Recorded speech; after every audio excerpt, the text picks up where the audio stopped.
You know, there comes a day, man, everyone's gonna have this day.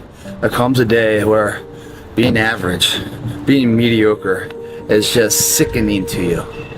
It's just sickening. It makes you want to throw up. Because you've seen people with far less talent than you. As you're growing up with them, their childhood buddies, whatever else, they didn't have what you had. Yet now they're fucking to become something that you haven't. There comes that day. It's either when you're young, you know, and it strikes you on the baseball field because you're sick of striking out, or it's when you get fired from your 5th job, you know, and your wife and kids are on your ass because you don't know how to support them anymore. There comes a fucking day where push comes to shove. You talk about performance without a purpose. What's that? So, like, for instance, let's say you have no races. Let's say you have no classes, no nothing. There's no purpose in your life. You know, people need to have purpose to get up. They need purpose to perform.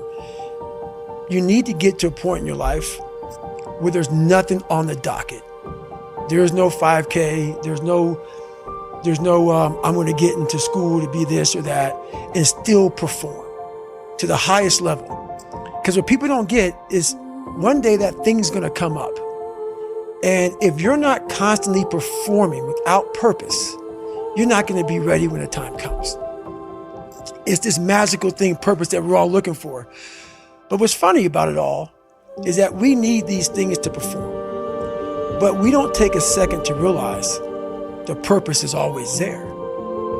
Where being mediocre, being like average and shit just fucking burns. It sucks so much. You can't deal with it one more day. And you get off your fucking ass and you create something that's always been there. It's always been inside of you trying to come out. But you've never wanted to unwrap it because there's too much fucking pain and commitment. You were scared you were gonna fail. You were scared if you started, you never finish it. You didn't want to tell anyone about it. You knew it was there, but you never wanted to embark on it. Until something fucking hits. You get fired or somebody else gets success to remind you of what you could have been.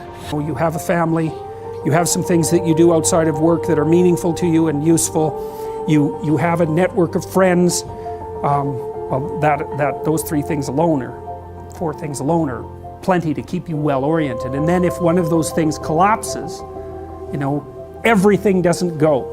Now, the price you pay for that is the more you strive to optimize that balance, the less likely you are to be fantastically successful at any single one of them. The wholeness idea is more like, well, I want one thing in my life to be 150%, or I want 5 things in my life to be 80%. Well, there's a lot more richness in a life where you have 5 things operating at 80%, but you're not operating at any of them at 150%. Like the video I sat down and watched, this command officer stood up and he said to the graduation, guys who are graduating buds, like 18 of them, he said, we live in a society where mediocrity is often rewarded. And he went on to say something about these men detest mediocrity. And I wanted to be a man that detests mediocrity.